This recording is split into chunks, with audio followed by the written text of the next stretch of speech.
Stand, pledge allegiance. I pledge allegiance to the flag of the United States of America and to the republic for which it stands, one nation, under God, indivisible, with liberty and justice for all. Okay. I'm pleased to announce that we're here this evening to interview COA directors. And our first candidate is Maureen Kendall. Maureen. Listen. It has. Huh? Yeah, come on down to the hot seat.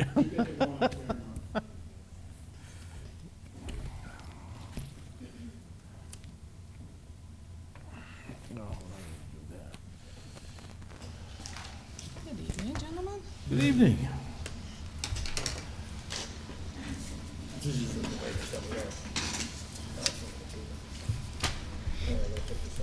Yeah, you do.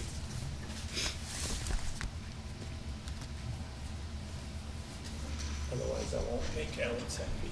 Okay, so it's Jay, Steve, And Glenn. Glenn. Hi. I guess open the meeting up with questions. If anybody has any first questions, your name again? Laureen, like Maureen with an L. Laureen. Okay. Yes. Yeah. Okay. Sounds good. Okay. Okay. Sure. Maureen, first of all, yeah, for the town and the select board, I want to thank you for applying for the position. It's definitely something that we take a great deal of pride in as far as our seniors in town. So with that said, I have to start off as to why would you want to work here? Why? Well, first of all, I love Granby, like small towns, and I've been working with seniors specifically for the last 14 years, and I've just found that it's a passion that I really enjoy, and I'd like to continue in that aspect. I'd like to see how I can grow with them and how we can build relationships. Your current responsibilities is with the Chicopee Council on Aging? I have worked there, yes. Is it 14 years, is that correct? No. I was only there for 3 years. Okay. I was laid off due to city budgets. Okay, all right. So I see some of the oversight, what you did there in your resume, but can you give us, kind of highlight some of the things you did and speak to it? Okay. Made appointments with seniors regarding their Medicare insurance, any issues they may have with housing, public benefits, resources, application completion.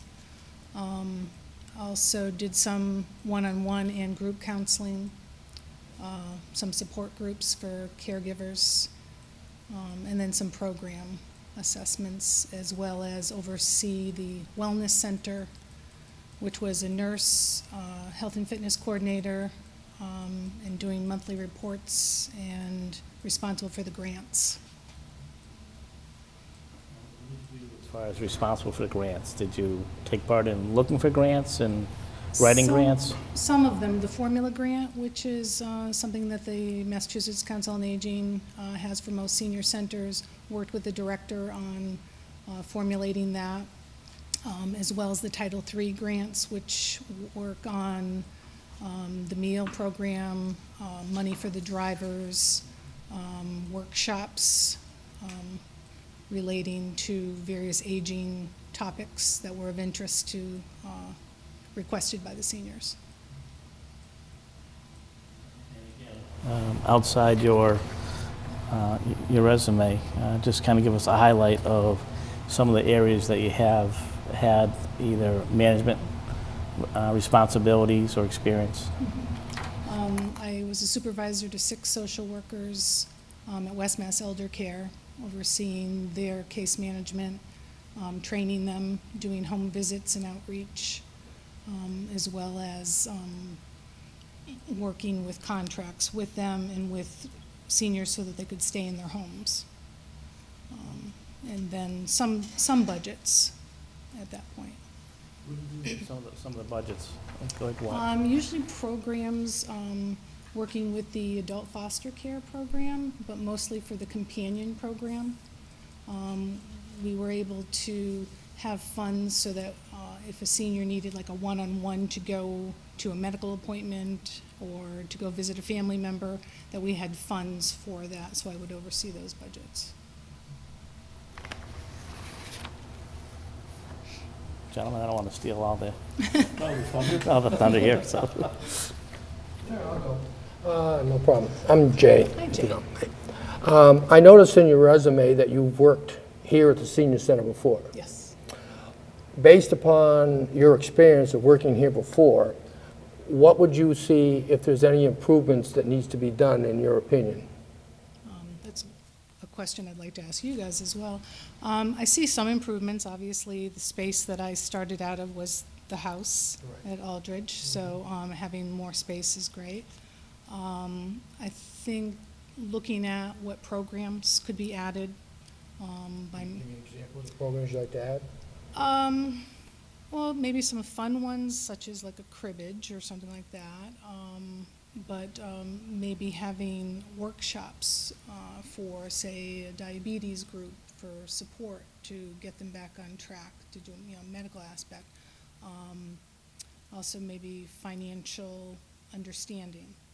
Sometimes I've had some of the lawyers come in to review that and how to plan out their remainder of their years, so to speak, but also trying to avoid financial exploitation, which I've had to deal with some clients in the past.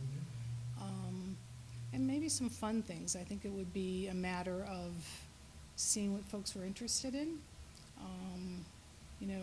When I was talking with the search committee, we talked about a health fair, which I think is always a good thing, so that folks get more information, get some tangible items to make their day a little bit better, hopefully, even simple as a meat thermometer or a pill box or something like that, which might seem very trivial, but sometimes those little things are needed. That's about all I have, because Glenn covered a lot of the stuff that I was going to ask. So I wanted to get in that she had worked here before, so she's familiar with this town and the Council on Aging, and see what improvements she would recommend based upon her experience being here before. I did have a good mentor, I do have to say. Betty Innocent was the director at the time. So Yes, I see that right here. She's retired. yeah, and I think her guidance really helped me look at this as not just a job, but as something that I really enjoyed and wanted to be a part of. What type of outreach programs would you institute if you were to do that in order to get a little bit more participation, a great deal more participation for our seniors in town? Are you specifically thinking like for home outreach or to get more folks to join? Well, actually, a little bit of both. Okay. But for the most part, for them to actually utilize this facility Yeah. and their benefits that they have through the facility, a little bit, I'd say a little bit more, how can I say, it's a little bit better, than they, because we do have sometimes a lacking, population coming down here. I don't see as many as I'd like to see down here. Advertising. We had talked about, obviously, the newsletter, but maybe doing on the cable network. I mentioned, I don't know, with the advertising budget, if there could be a small one, maybe put in the local little papers. Doing some tenting outside the tent signs, if we're having an event to kind of, people driving by that they would want to be a participant of. One thing that I think is becoming a real need is the baby boomers want more programs, and that also opens up to possibly being open in the evening. So if there was a group of folks that wanted to participate in an evening, maybe once in a while for an event or something, whether it be a speaker or a workshop or something like that, I think that sometimes gets the 55 and older folks wanting to be able to join in even though they're still working. And then that way they can kind of get a feel of what's being offered so that those folks can, generally go into the population of participating later for other events.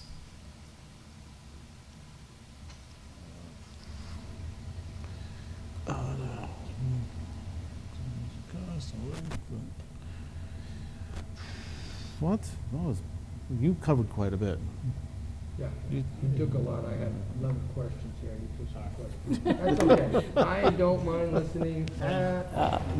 What would you say if you had to, what would be your strongest three strengths, do you think? I think my passion working for the population, my ability to be a good team member, to be able to work with the people I'm going to work with, supervise, as well as building relationships with the seniors, and hopefully listen and open up to new ideas. Okay, go. Okay, do I ask one? Just make sure, I don't want to butt in on you. It's okay. Based upon what the seniors that you've interfaced here before with, the majority of them are volunteers. How would you go about recruiting volunteers? How would you go about distributing the workload? Can you describe that? Because they are volunteers, they're not a Yes. paid staff. Yes, volunteers are irreplaceable. I like to see what people are interested in. So sometimes you have someone that actually approaches you and says, I'd like to volunteer, so maybe a little questionnaire of some sort of the things that they enjoy. Obviously advertising for that, putting it again in the newsletter, having an event, and then particular people who might join. Say it's a quilting group, for example, and having folks that haven't been there before or who join in to maybe actually have them volunteer a little bit of the time to help with those who might not know how to sew a block together or something along that lines. So a quilting group is something that you would recommend that we have here at Granby? Yeah, I think there still is. I think it's occasional. But there's a lot of quilters in town, and you can see their work, and they get very excited about it, and maybe having a show at some point, to kind of build on that. But as far as volunteers, it's always looking for the opportunity. So when someone is interested in being a part of something, asking them if they would be interested in volunteering. I have a gentleman that was in charge of the cribbage group, for example, so he would carry all the information, all the game pieces and what have you, and be responsible for bringing those. And if he was out, we had an alternate. I find that seems to be, not to be gender specific, but seems to be something that the guys are interested in, so it gives them something else to do if they're not into quilting, for example. But there's always a way to advertise as far as the volunteers. And then, again, the cable network, the papers, and then having those conversations when people come in. Okay.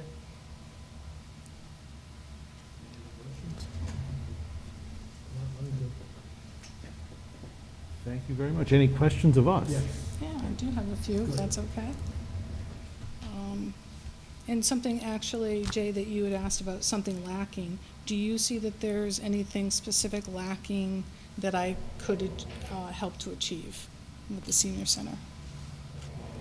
Myself, being a senior, and I come here, and I haven't been here for lunch until today, I would be looking at some more interactive type games for the seniors that we could use with the television or something like that, the bowling or something like that, to give the seniors a little more exercise. Because if you come in here, they have their Tai Chi, they have their exercise for the bones and all like that, and those are very, very well attended.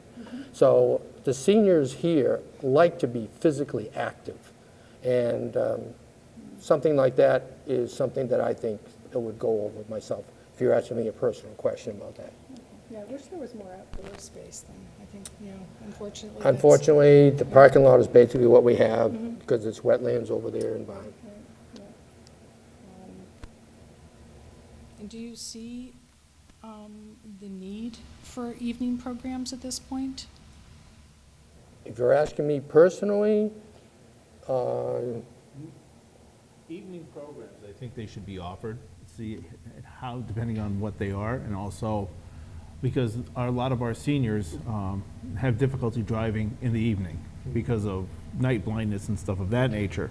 But definitely, I believe that there should be some bingo maybe, or some type of activities down here for the evening, you know, for people who can't make it during the day.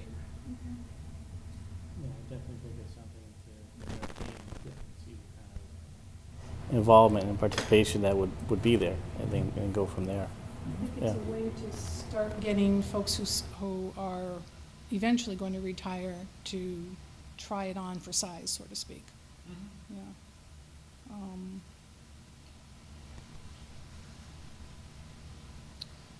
Let's see. And I had asked this of the search committee, and I was wondering, do you foresee the senior center at all utilizing the second floor for activities? I mean, I know obviously the town offices are there now. I don't know what the future of that is, and if that's even a possibility in the foreseeable future. I would say the use of the top floor for the seniors here would not be a possibility based on some preliminary planning we've been looking at, but we're not ready to disclose because we haven't really got down deep into it. We do have an elevator which can bring the seniors upstairs, but if anything at all, upstairs would have to be administrative if it was ever used. But right now, with the limited space the town has for the town offices, we're actually renting a building for $1,900 a month. So, I mean, the space is limited right now. And one thing we would hope to see at one point in time, there would be a one-stop shopping town hall, or not scattered all over the place, and maybe the same thing with the senior center. But again, that's all down the future, a long ways away. I know I'm going to be tarred and feathered for this one tomorrow. But it was explored and thought about that a lot of people go through that door in order to get to upstairs in all the offices. It would probably be beneficial, and I'm going to, here I go tomorrow, to have that section over there. The offices has an entryway, exitway, and you could have upstairs and there all to yourselves, and it wouldn't be disturbing any activities. Because now they have to put up the signs of please be quiet, Tai Chi and, all the, yoga and all that, in session. There's a back door there, but. Yeah. I know you'd have to go over there. But that's troublesome. Having those offices over there, being the administrator downstairs and all that would cut upstairs. You'd have just probably more space up there to utilize for the senior center. Are you using just the second floor? The second floor and this floor. Oh, okay. So you'd have this floor and second floor, and the administrator and the other offices would be over there. It would just eliminate so much traffic going through while they're eating and stuff of that nature, or having programs, or the quilting that's down here. And you could probably expand some programs too in that situation, that it would be beneficial that, no one's actually tromping through their activities. I mean, it's a thought. Yeah, and obviously, more space, more activities can be happening. I think the only concern would probably be that the only restroom is down here, in the middle of the building. Is that correct? No, there's, Men's Well, room, those right ladies' here, room. but I mean, there's nothing upstairs. no. Okay, yeah, so, There's two facilities over there and two right there. okay. So well, I I mean, mean, for it's folks a who need the elevator, you can fit some folks. Mm-hmm. But I guess it's It's a just, thought. it's just a thought, yeah. Okay, thank you.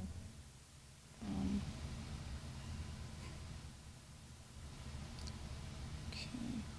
And I know right now you don't have the work-off program for the tax abatement. Is that something that might be considered, or?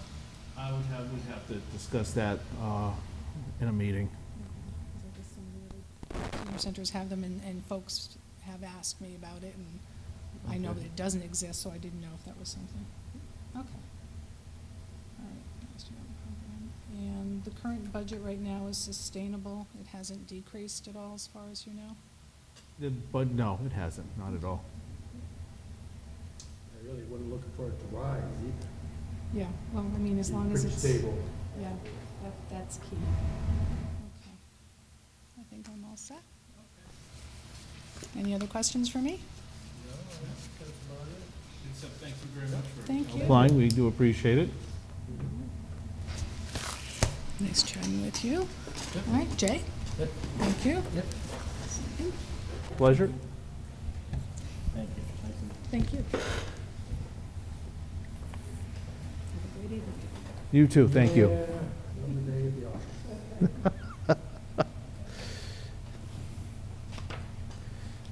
Okay. Sounds good. We are now going to reconvene and have an interview with Chloe Cantor. Pleasure to see you. Thank you for coming. You're here for the COA director? Yes. Excellent. Tell us a little about yourself. Okay. I lived in the area for about 3 years now. I have my bachelor's in psychology from the George Washington University in Washington, D.C. For the past 2 years, I've been working as a psychiatric counselor on the behavioral health unit at Cooley Dickinson Hospital in Northampton. I basically work planning and facilitating groups there and activities for the patients. Currently, we're kind of limited to what we have on the unit because it's an inpatient psychiatric unit. But I'm someone that's really dedicated and passionate about the human services field, and when I learned about this opportunity, I became just excited because I like the idea of kind of giving more of myself, having more resources to plan and execute events that are going to be beneficial to the community.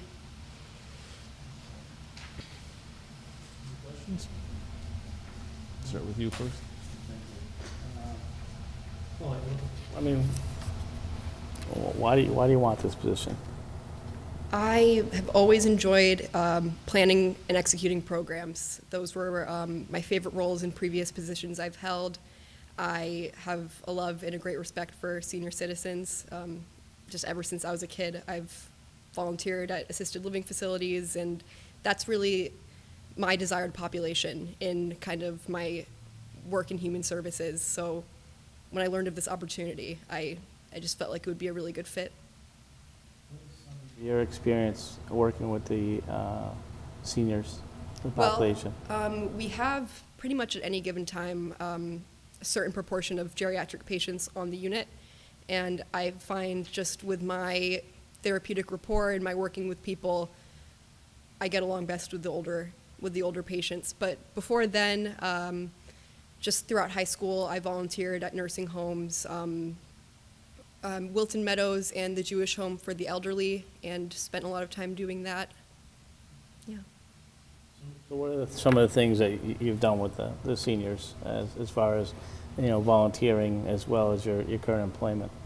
A lot of it's been pretty hands-on, like just volunteering at the assisted living facilities. A lot of it is just making sure the programs go well. Like they'll do like yoga and Tai Chi classes. I'll help serve meals myself. On the psychiatric unit now, we'll just do a lot of walks, like go out to the healing garden and do things like that. But like I said, we're kind of limited to the resources we have, so. For experience as far as supervision and management? Not much, yeah. But it's something that I've been hoping to move forward, onto.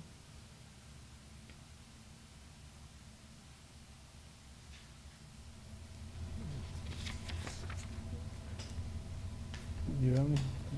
Yeah, I can ask a few questions if you like. Not a problem at all. Hey, Chloe. My name's Jay, if you want to know. Hi there. You're welcome. I had a chance to review everything from the committee And I'm not going to rehash any of the questions they had and what they thought and all stuff like that. But it was interesting on your resume that I noticed one of the individuals that's referenced you is Mr. Lou Barry. Yes. What kind of correspondence or interactions have you had with him? As far as doing what, how does, I don't know how he knows you or whatever. Oh, sure. Yeah, I can explain that.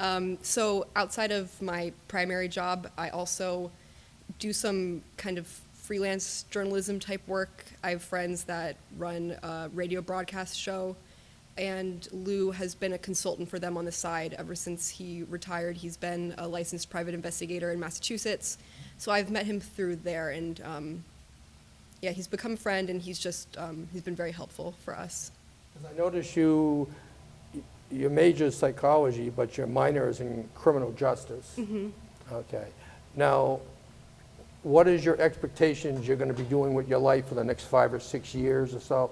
Because I don't know if you're going down the psychology road or you're going down the criminal justice road. That's what I'm Sure. trying to determine. Yeah, I'd like to go down the human services road. If I were to be offered this position, I would plan on staying for a long time. I'd like to, help plan and facilitate things and kind of maybe like 5 years down the line actually see some of these long-term plans come to fruition. So for a long time, I think for the next couple of, I'm looking 15 years in advance, I'd like to have work like this, working in human services. I have a lot of interests, so I like to keep at it. Like I'm working on getting my graduate certificate in criminology right now. I like incorporating different things. I'm just a curious person, but I see ahead my career path, I see human services. So, Yeah. because one of the things we look at is like the longevity of the people staying here, and if I don't know which way you want to go, I don't know how long you would want to plan on staying. That's why I'm asking that type of Yeah. questions. No, of course. Yeah. I plan to be in this area for a long time, and if I were to be offered the job, I would stay for a long time. And if you were offered the job, would you be against signing a contract so you'd be here for so long? No.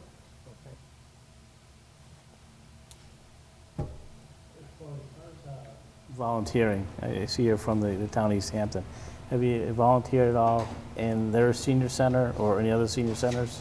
No, I haven't had the chance to do that. I'm familiar with the East Hampton Senior Services just because I know some of my patients will utilize those services after discharge. So we do a certain degree of helping patients with aftercare planning and hooking them up with services like that. So I personally haven't volunteered there myself, but I'm aware of them, and yeah.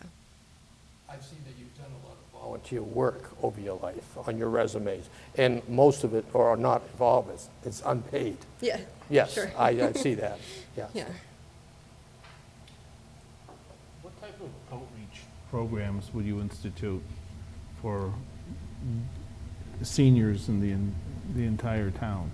Is there, I see there's, and I asked this question because I see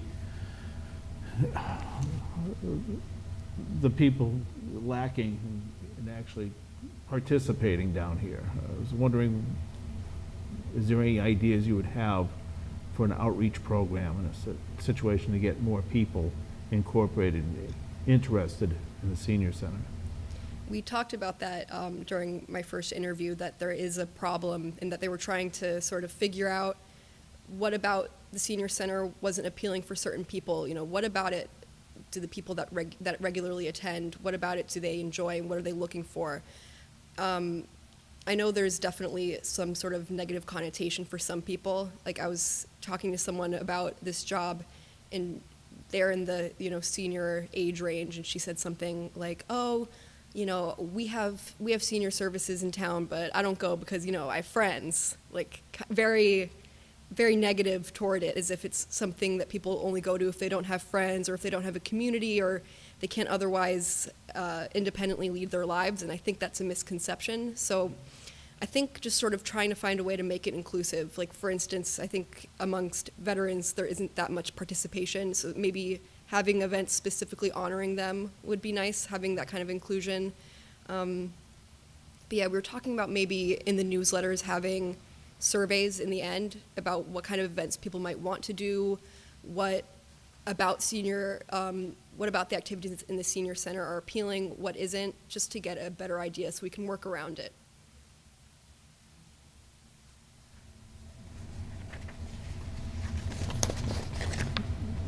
Question? Just kind of piggybacking on what Steve had talked about, how would you bring more people in, starting off? So it's day one, Sure. all right, and you're charged with, bringing more people in, having more people involved. How would you do that? I'd try to find a way to reach as many people as possible, whether that be sending individual mailers. I know sometimes internet isn't widely used, but just trying to use every form of medium possible to sort of get the message out. I would just want really cohesive publicity about our event so that if there's a reason that people aren't attending, it's not because they don't know about it. It's just because of some other reason they weren't interested, whatever, but I want it to be so that everyone knows. So whether that's reaching out to the media like the Gazette, having flyers around town, just making it known.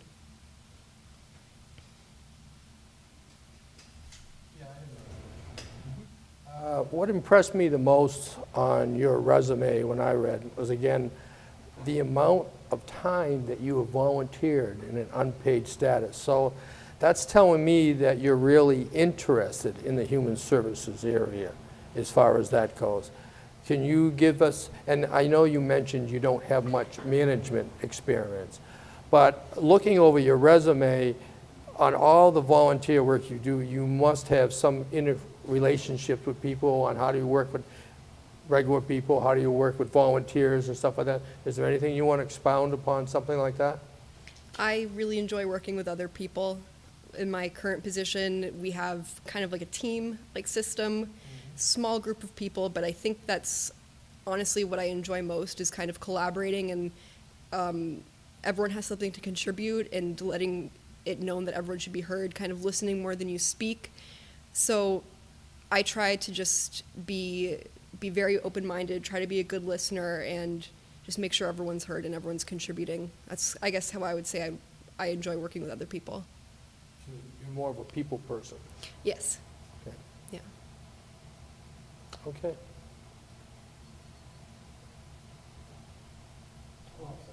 Great. All set? Yeah. Any questions of us? Anything you want. Okay. Well, I asked this question to the committee, but I was wondering if you had any additional thoughts of what would you say is to be expected, or should I just sort of keep in mind for the first 30 days, 90 days, starting a job, starting this position, just something that you really think should be emphasized? I would say if you're asking me as a senior myself, we have an excellent Council of Aging people that will be immense guidelines for you, as well as an events coordinator. And as long as you're being a good listener, you work with them. I don't see anybody having a problem because you have a very good staff, no matter who comes in here. Yeah, that's the impression that I got. Mhm. Yeah, thank you. Yep. Anything else from you? My biggest thing is to get to know the seniors that are coming here, really get to know who they are, and kind of challenge them as to why they're coming here. Sure. too. Thank you. Thanks so much. Thank for you. applying. Appreciate it. Yeah, I appreciate your time. Let me know if you need anything else from me, okay? Thank you very Thank much. you. Take care.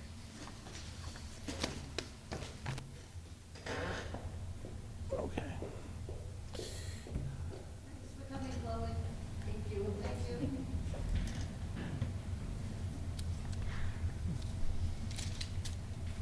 Here he comes. All right,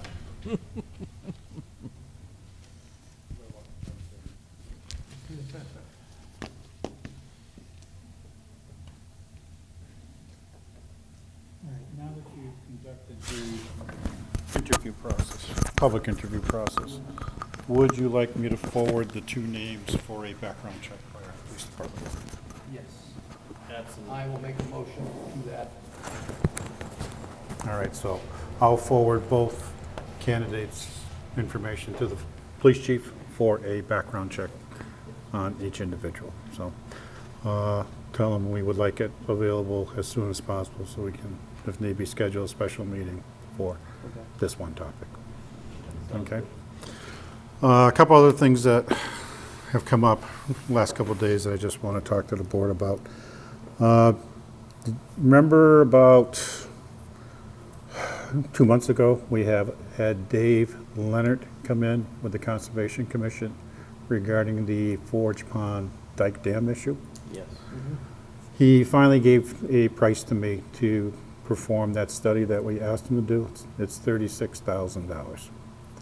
Would the board like me to include that article on the special town meeting warrant coming up in August to try and proceed with that project? Based upon, from what I understand of that particular dam, which is the one that we're having a major problem with, and determining what to do with it, it's also undermining some property. That's a true statement?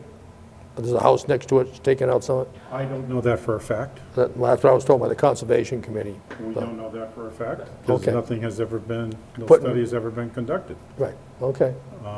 As far as I'm concerned, that is conjecture, Okay. but it has not been proven.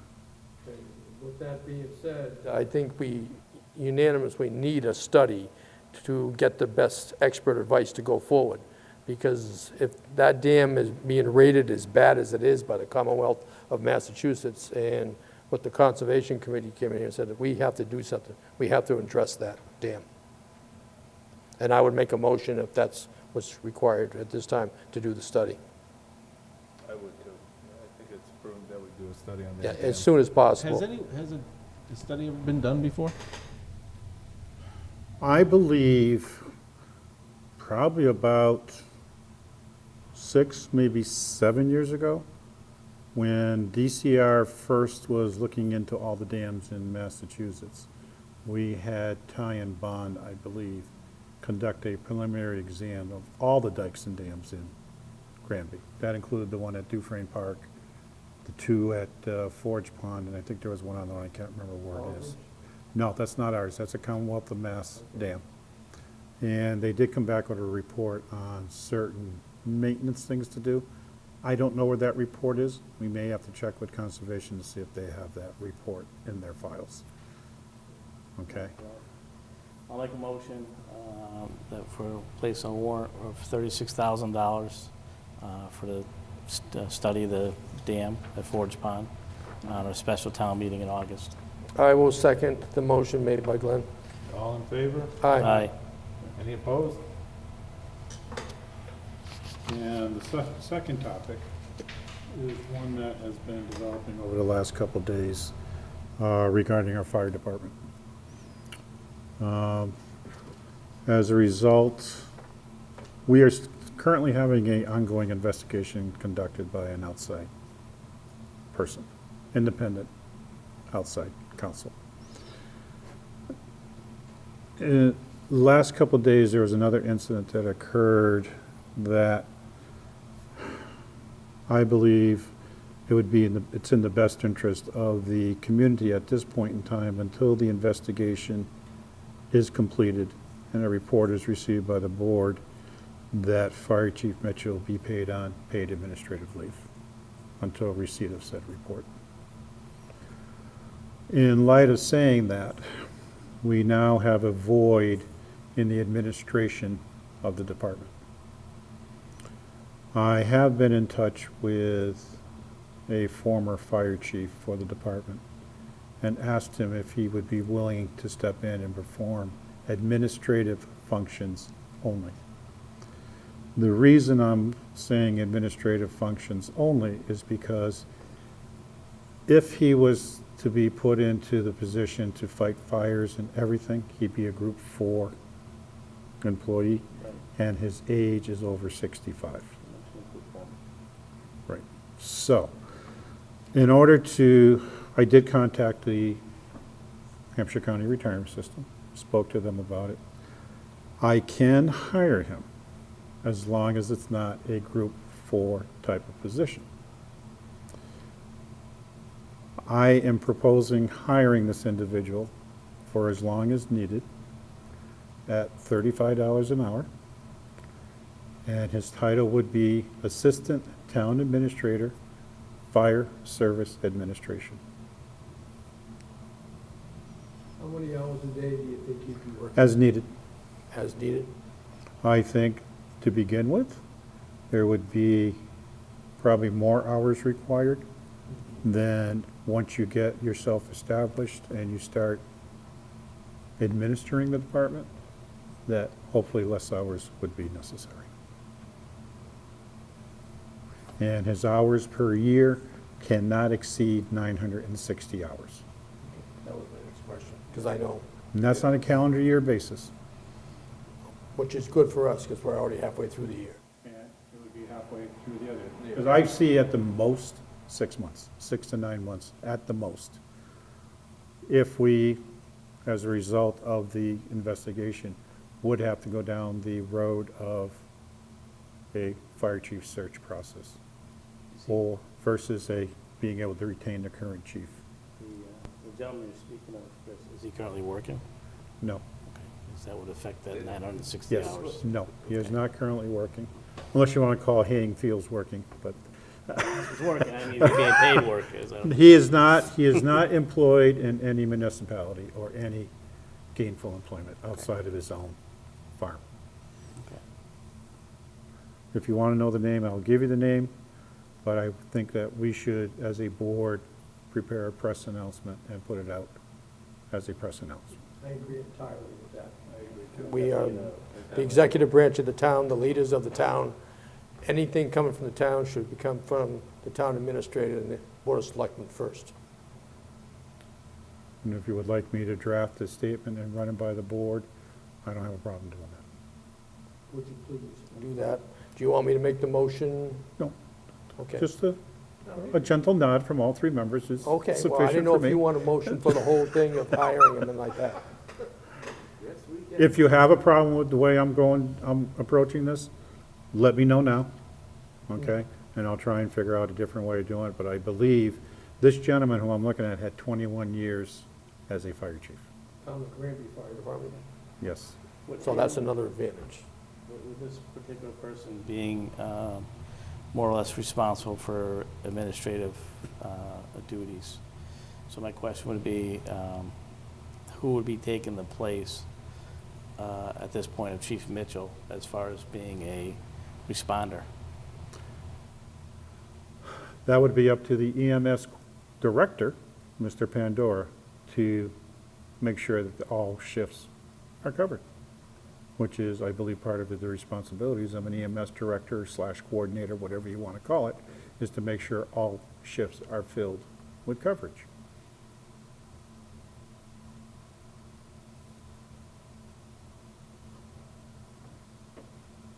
And then I'm presuming, since he's Group 4, the incident commander, if we have a fire, would go out, and if the incident commander deemed would need assistance, we'd get mutual aid from the mutual towns around us.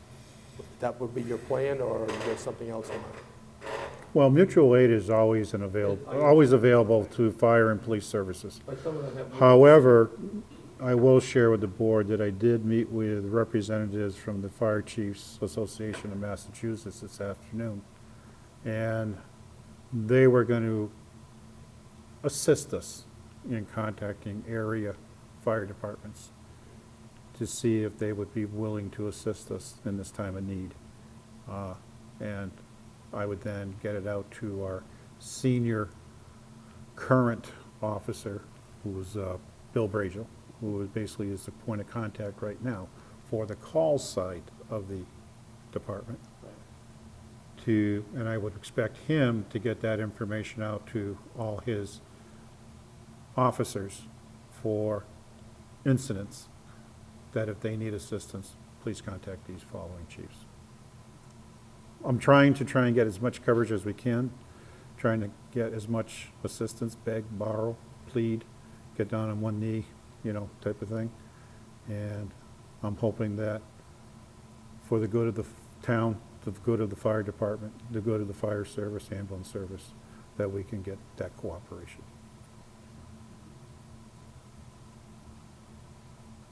Trying my best to try and get through this bad time.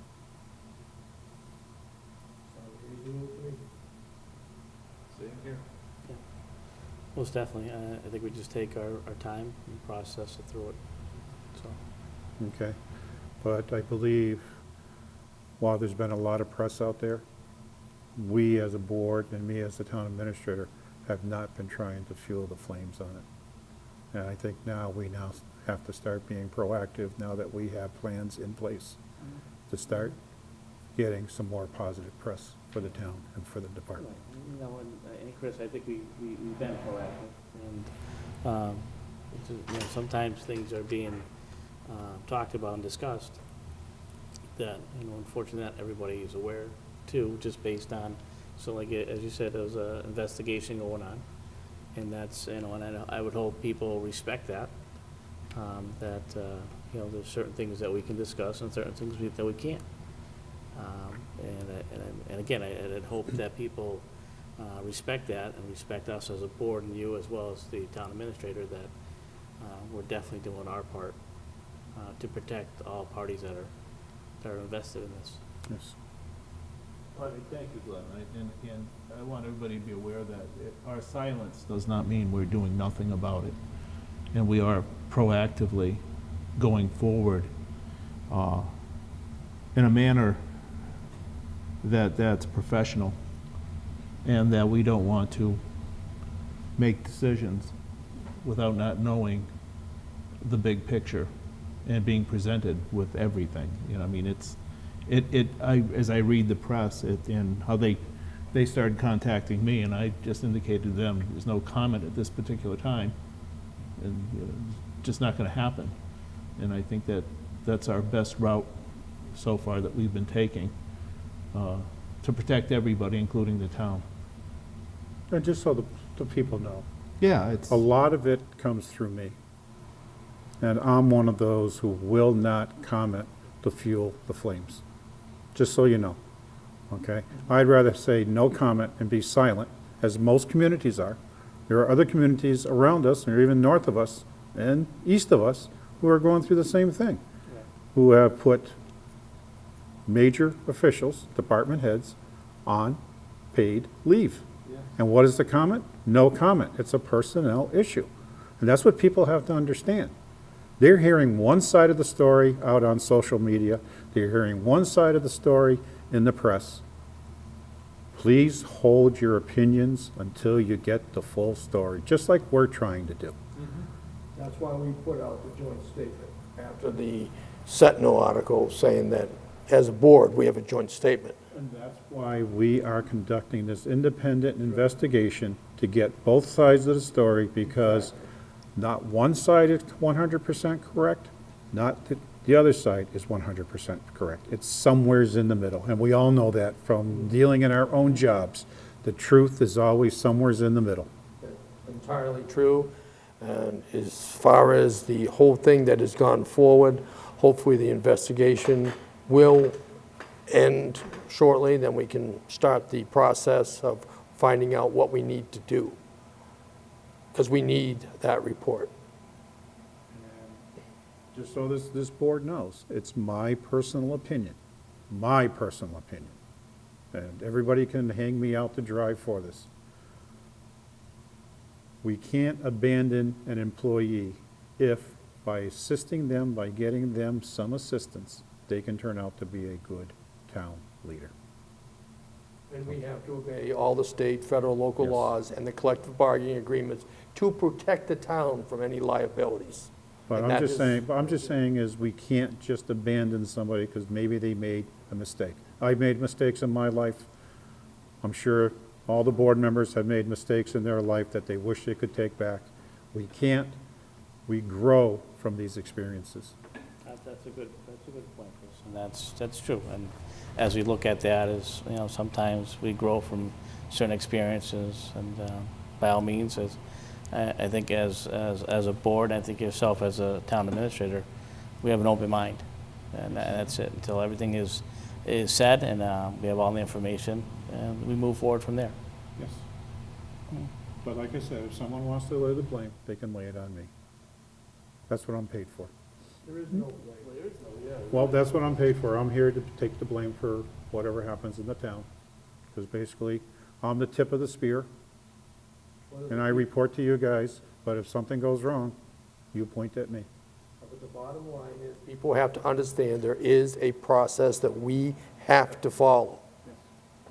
And I am following I know you are, it. and we are following it as Just so select the board. other two board members know, I share more with Jay as the liaison than I will with the full board.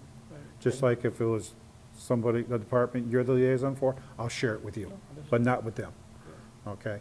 That's the way I operate, and it's up to you as the liaison to decide, do you want to share it with the other board members? And the way I look at it, as soon as we find the facts of it, I would be more than happy to share it with you, but if the facts aren't in, I'm not starting any rumors.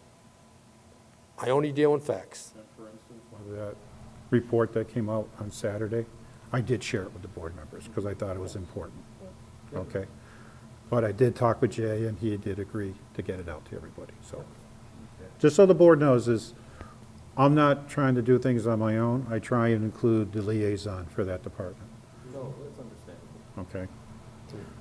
Because we all know, open meeting law violations are a very serious matter with, And they can be very expensive. yes, so. And that's all I have at this point in time.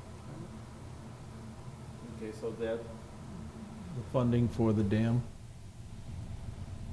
We currently have an article that we haven't spent. When we did the dam study, probably that date of that vote will give me how far back we did it. We decided to fix Dufresne Dam first, and we put $99,000 aside for that. Well, DCR doesn't want us to do Dufresne Dam, they want us to do Forge Pond Dam. So what I'm thinking is taking some of that money and reprogramming it into this, to get the study done so we can figure out how much it's gonna cost us either repair, replace, or demolish. And I know there are people in town who are against demolishing because they bought property along the pond edge. Well, the thing is if it's gonna cost us $5, $6, $7 million to fix or replace the dam, it's not justifiable for a half a dozen homes. I'm sorry, but that's the way I feel. There is a point where you have to do a cost-benefit analysis. And yes, people do fish there, but they fish at Dufresne Park, they fish elsewhere in town. That's not the only fishing hole in town that there is. My opinion, maybe I'm being too hard with the facts, but that's the way I am. We have funding issues in the towns. We know our stabilization funds are not fully funded. We have to be financially reserved, shall I say. Speaking of funding, with the hiring of the chief administration office, we got the fire chief, and then are we going to have additional fundings to that, or you got that covered? I want to wait and see how long, because if we get the report on a timely basis, and we, based upon the report, reinstate Chief Mitchell, then the other person disappears. However, if we decide that it's not a good fit for Chief Mitchell based upon the report, then I would still just be paying that individual plus probably a severance package. So I would have to wait to see what the final numbers are before I would approach the Finance Committee for a potential reserve fund transfer. Because this is unforeseen, this is extraordinary, it follows all the rules and regs that you would follow to try and make that request, and I cannot see them rejecting it. And if they did, then we go to town meeting, did like we did the last time, and take it from the reserve fund by town meeting vote, if necessary.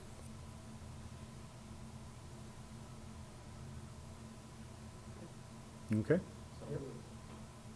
Yes, I've already thought this all through. sounds like you did. We've discussed it So- at great lengths. So, okay? I have nothing else for the board. I'll make a motion to adjourn. I'll second Glenn's motion to adjourn. All in favor? Aye.